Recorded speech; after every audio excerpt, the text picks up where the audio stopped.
Imagine your entire town, every neighbor, every store, every school, every police station fits inside a single building. Not a city block, not a neighborhood, one building. That's not science fiction. That's daily life for nearly 300 people in a small American town in Alaska right now. And it's not even close to the strangest place humans have chosen to call home.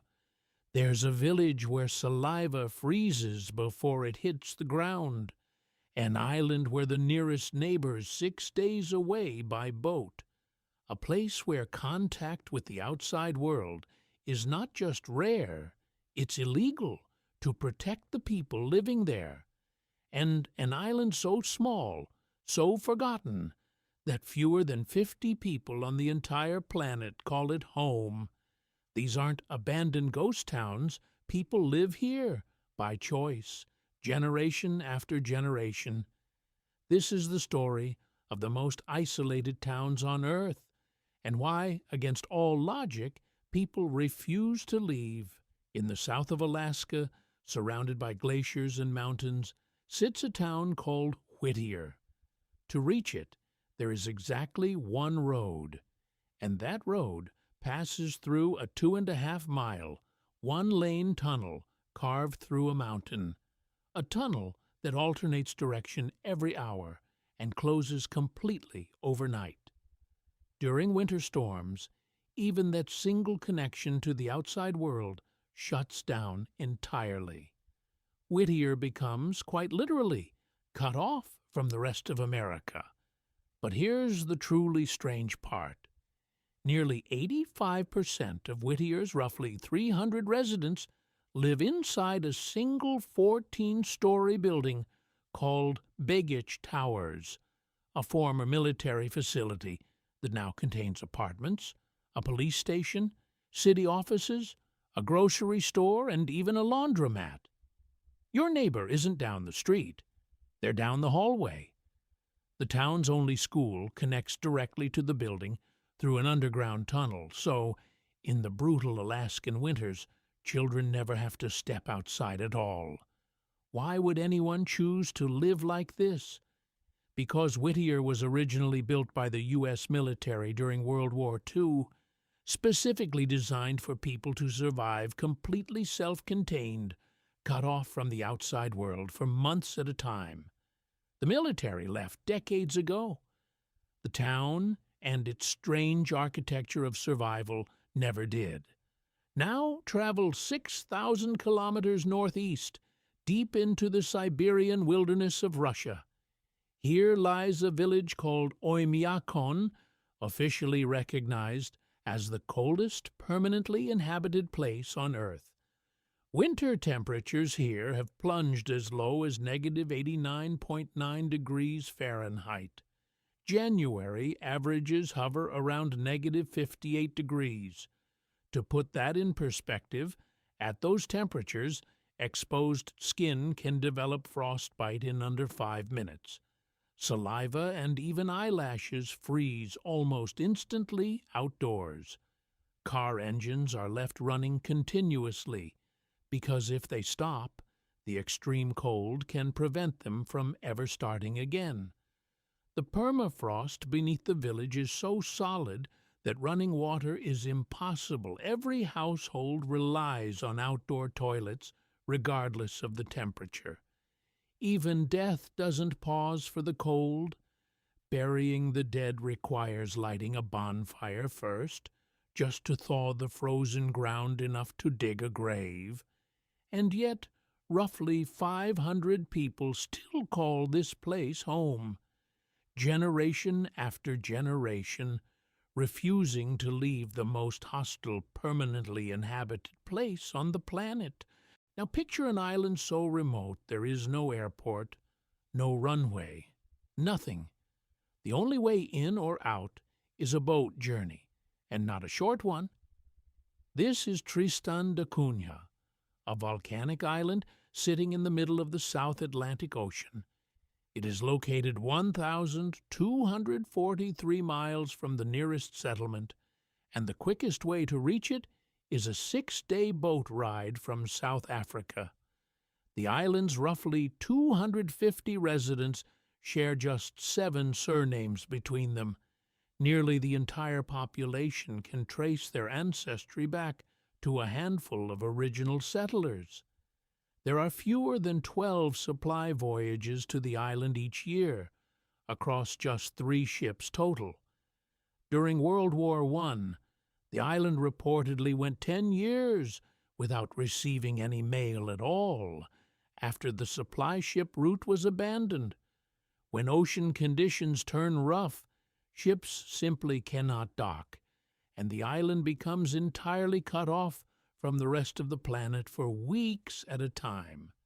There is no hotel, no tourism industry to speak of. Visiting requires prior written approval from the island's own council. And still, families remain, fishing, farming, and selling their own postage stamps to collectors around the world, just to stay connected to a planet that mostly forgets they exist. If Tristan da Cunha feels impossibly small, there is a place even smaller and even harder to reach. Pitcairn Island sits in the middle of the South Pacific, roughly halfway between New Zealand and South America. It is home to fewer than 50 people, making it one of the least populated jurisdictions on Earth. There is no airport, no airstrip, not even a natural harbor. The only way to land is by a small boat, launched from a supply ship anchored offshore, weather permitting. Most of the island's residents are direct descendants of the mutineers of the HMS Bounty, sailors who, in 1789, seized control of a British naval ship and eventually settled on this remote volcanic outcrop specifically because it was missing from British naval charts at the time. For decades, the island existed almost entirely outside the modern world, governed by its own small council, reachable only a handful of times per year by supply ship. Toda, Pitcairn faces a different kind of isolation, a shrinking population. Younger residents leave for education and opportunity and rarely return.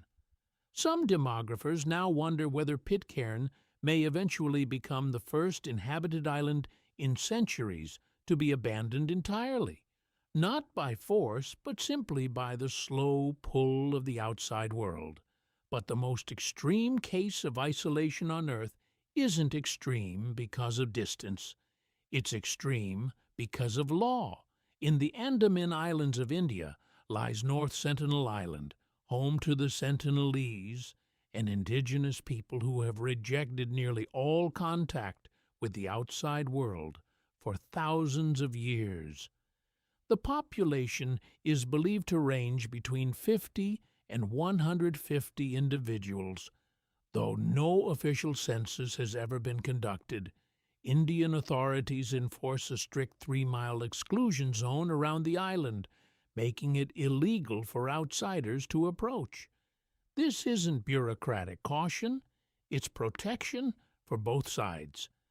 The Sentinelese have no immunity to common outside diseases that could wipe out their entire population within weeks, and history has shown that contact attempts have ended in violence, including the deaths of outsiders who tried to make landfall. This is, by law, the most isolated inhabited place on Earth, not because no one has ever tried to reach it, because they aren't allowed to. Across every single one of these places, one question keeps coming back. Why does anyone stay? No major hospital, no reliable supply chain, no easy way out in an emergency. But ask the people who actually live there, and the answer is almost always the same. It's not isolation to them, it's home. In Tristan da Cunha, families have farmed the same land for 7 generations.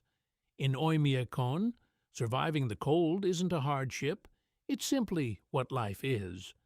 In Whittier, the entire community fits under one roof not because they're trapped, but because In the harshest environment in America, they built something no normal town could ever offer: total self-sufficiency. Even on Pitcairn, where the population shrinks year after year, those who remain choose to stay, holding on to a place their ancestors fought to protect. Isolatio, it turns out, isn't always something that happens to people. Sometimes it's something people choose and protect deliberately. 5 places, 5 different stories, 5 completely different reasons for isolation. A tunnel that closes overnight, a cold that freezes saliva in mid-air, an island reachable only by a 6-day boat ride, a vanishing colony of mutineers, a people protected by law from the modern world entirely. In an age where almost every corner of the planet has been mapped, photographed, and connected, these places remain stubbornly, deliberately apart. And maybe that's exactly the point. If you want to keep discovering the places the modern world forgot, subscribe. We'll see you behind the map.